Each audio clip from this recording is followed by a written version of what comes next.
Before we get going with the interview, I want to offer you a free ebook from Corporate Alliance about becoming more referable. Basically, it's along the lines that everybody knows word of mouth is the best form of advertising, but that there's a secret to get people to refer more business to you, and that most of us are making it unintentionally too hard for contacts to help us. So what this resource goes through is this idea of how to become 10 times more referable. You can get it for free on their website. If you go to corporatealliance.net/ebooks, you can download it for free. Again, corporatealliance.net/ebooks.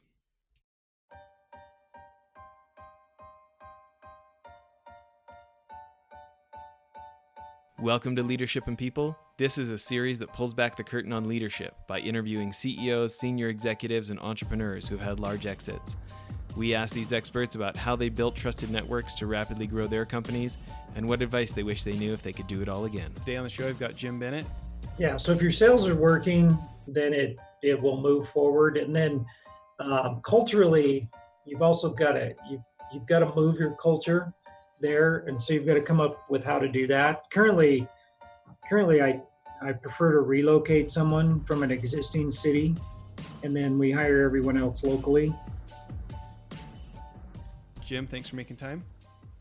It's good to be here with you. Thank you. So for people who don't know NOW CFO, can you give us the elevator pitch?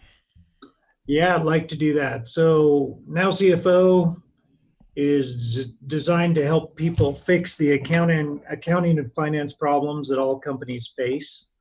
So we use our expert employees to come on site and help you through those issues. And the value proposition is to be able to have a CFO or a controller and be able to buy their experience and knowledge by the hour without needing to engage a full-time employee. And how long ago did you start the business, or how did it get started?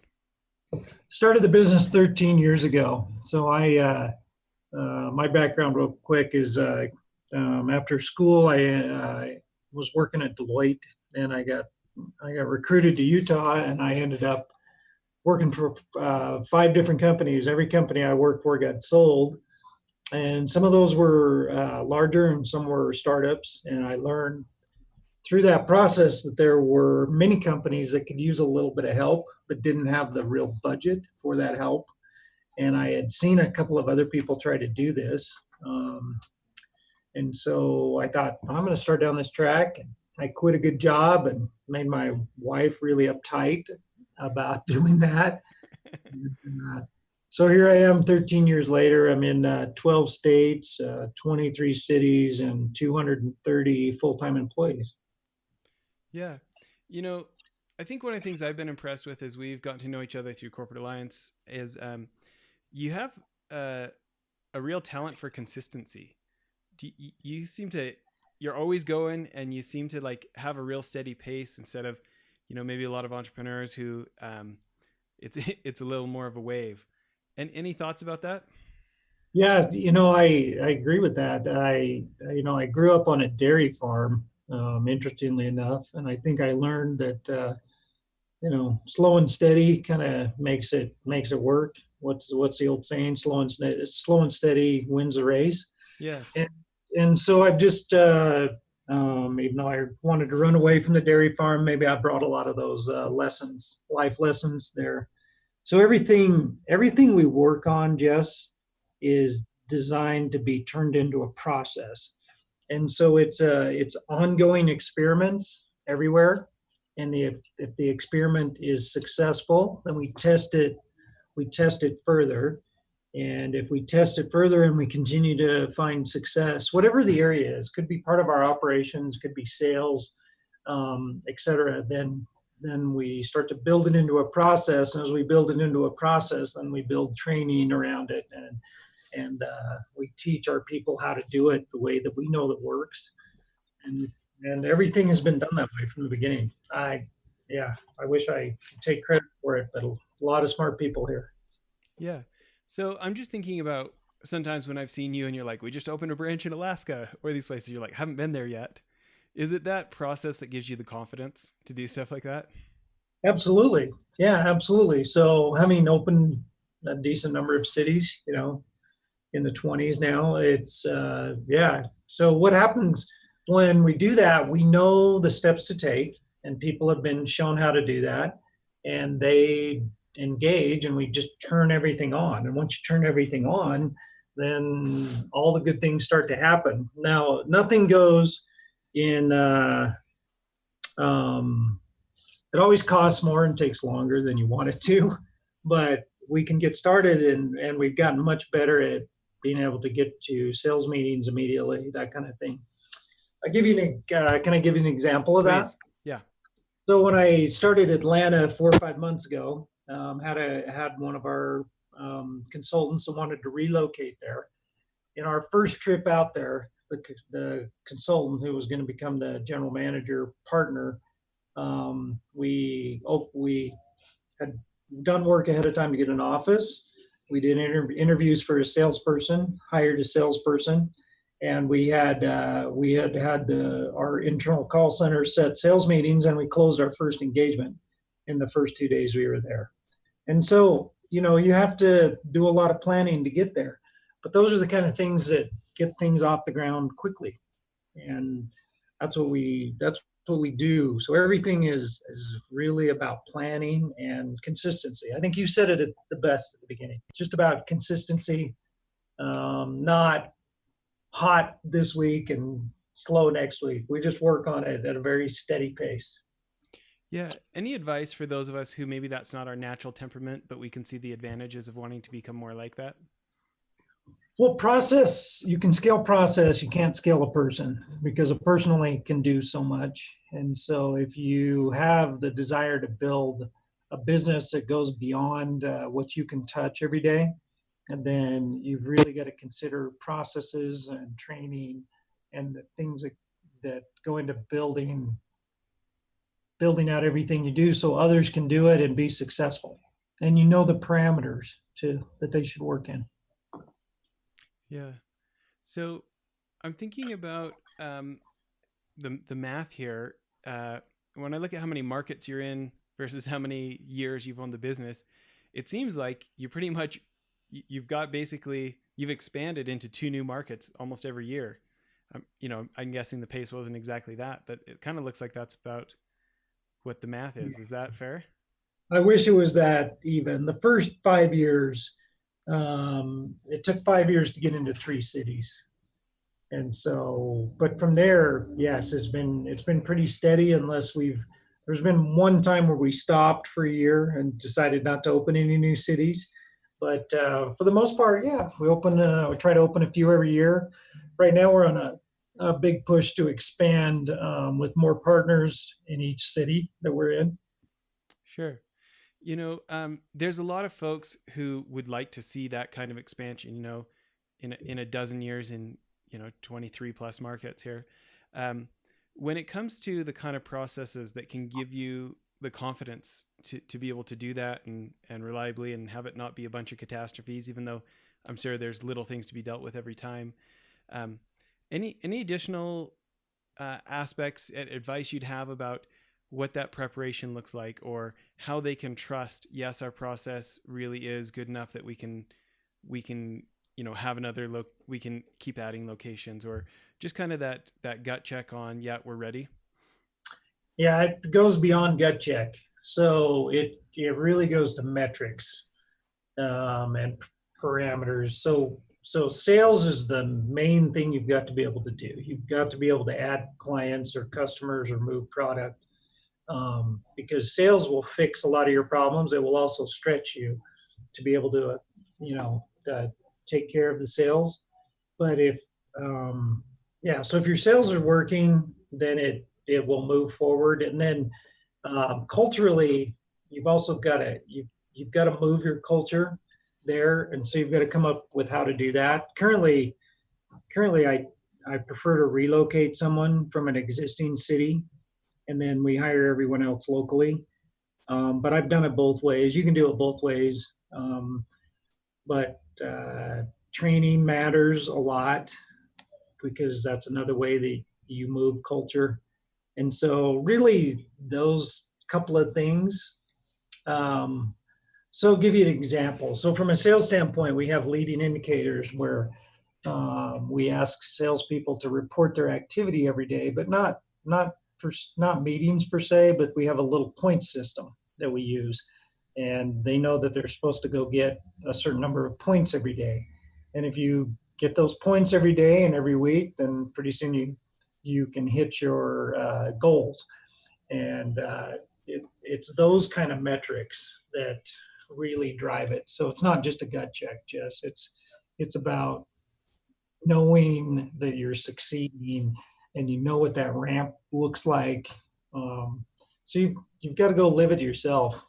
I mean, I've opened many of these cities myself where I flew into the city and did all this from the ground up. And once you do that a few times, but you get so you understand where the numbers should be and what the expectations should be. Yeah. So, can you talk about what training looks like? It sounds like, there's a whole mindset along with, with the skill sets here. What does training look like when you've opened a new city? You've transplanted somebody, but you've hired local folks to come fill in. Yeah, so the training started long before that. So we start training on their first day, and they do about a half an hour to an hour of training every day for their first 10 days of work. And then that moves into twice a week. So we start out with what we call onboarding, just helping people understand what the company looks like, who they're working with, little things, how to get your email fixed, or if some little thing goes wrong with your computer. We cover all that. And then we roll them into how to be a consultant at NOW CFO. So we teach them what the expectations are and what they should plan to be doing. And then we move them into what we call next level client service. And that's on the consultant side. On the sales side, anybody that's involved in sales, we do about an hour of sales training every week after the initial, multi-day classes. So I believe that I'm a big believer and proponent of training. And so most people then ask me, well, how did you build the training? Well, what we usually do is go see what the experts tell us we should do. And then we adapt that to what we do. And we say, well, what does that mean to us? If they say this is the right concept, how do we do that? And that adaptation to the field has added a lot of success too. I'd love to hear more about this because there's so many folks in leadership that they say training's a great thing and then they hand it off to somebody in HR and basically don't really follow up on it again. And it feels, as you talk about it, like it takes a much more central role for you as the CEO. Yeah, so I have full-time trainers that help me develop the curriculum, but our trainers do not teach it. I think that's a big misnomer. Again, this is just my opinion, but when we have we give people 30 minutes of self-study. They go through the curriculum and then we workshop that material.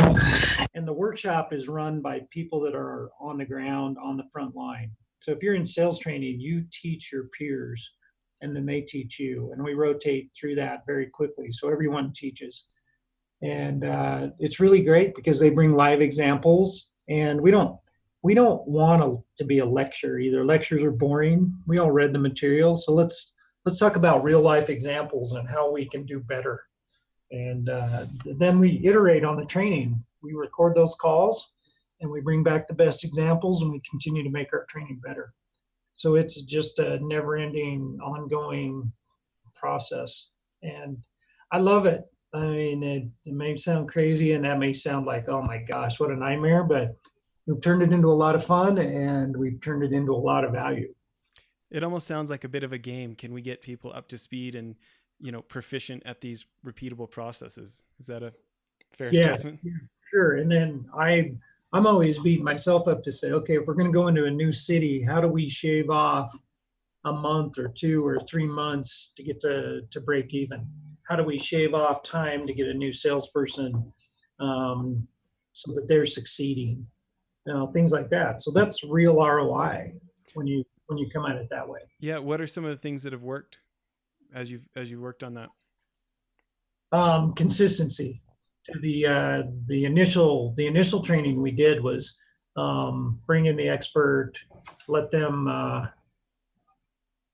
let them tell us and give us the rah-rah session. What I found is very little of that translated into day to day. Within 2 weeks, we were just back to doing the old way, and that was not useful. But by giving people bite-sized pieces that they can really learn from, then it works well. Yeah, kind of those meaningful repetitions like any other skill, huh? Yeah, well, and I didn't find that anyone learned well in a full day session. What I found is that we had interest for a little while, and it would tail off quickly, and you've got to be repetitive. So, and everything we've done when I talk about training, we put it into a manual, and it's very tangible. And then it's not just stuff you read. It's PowerPoints, it's videos. The trainers make it fun. They find all kinds of funny, goofy things off the internet that help us keep it entertaining and push it away from a lecture. Yeah, I love it. Well, we're closing in on part one of the interview here, but one of my favorite questions to ask is, what's a piece of advice you would give a younger version of yourself? Start sooner and just take some of the risks. Just jump in. I should have started sooner. I had already had one career in public accounting, so yeah, start sooner, and then I guess starting sooner kind of means be fearless. Just go. Yeah, where do you think holds us back? What do you think? What do you think the fear is nagging at for us? Well, if you think about a human being, when you're a baby or a toddler or something, um, you're not really scared of anything. You're just curious.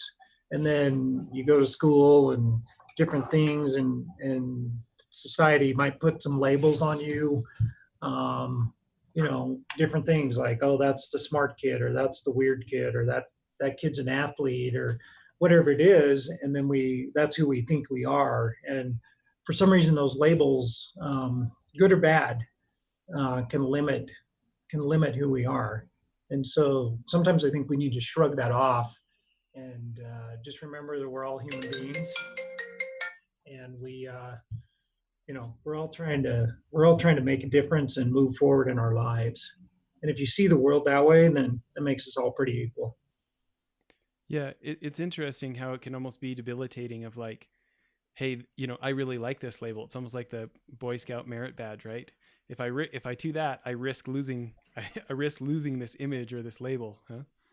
Yeah, for sure. And if, maybe you're an athlete, and athletes sometimes get a lot of accolades and things, but that can be very limiting too, versus, if you're the quiet kid in the corner that gets made fun of a little bit, that can be totally debilitating. It's just really shrugging all that off and saying, I'm going to go make a difference, and I'm going to be fearless. I'm going to go forward with my ideas. And especially as an entrepreneur, you can make a huge difference in people's lives. I mean, I'm in a service business. We don't have any big technology or anything, but I take a lot of pride in the fact that we've created good jobs for people, and we provide health insurance and things like that, so that they can do the things that matter to them. Yeah, I love it. Well, listen, everybody, please tune back in to part two. We're going to ask Jim some more about growing a business to over 200 employees in the last dozen years. Thanks so much. Hi, my name is Logan Wilkes, and I'm the CEO of Corporate Alliance. A few years ago, I moved to San Diego to build a new market for us there.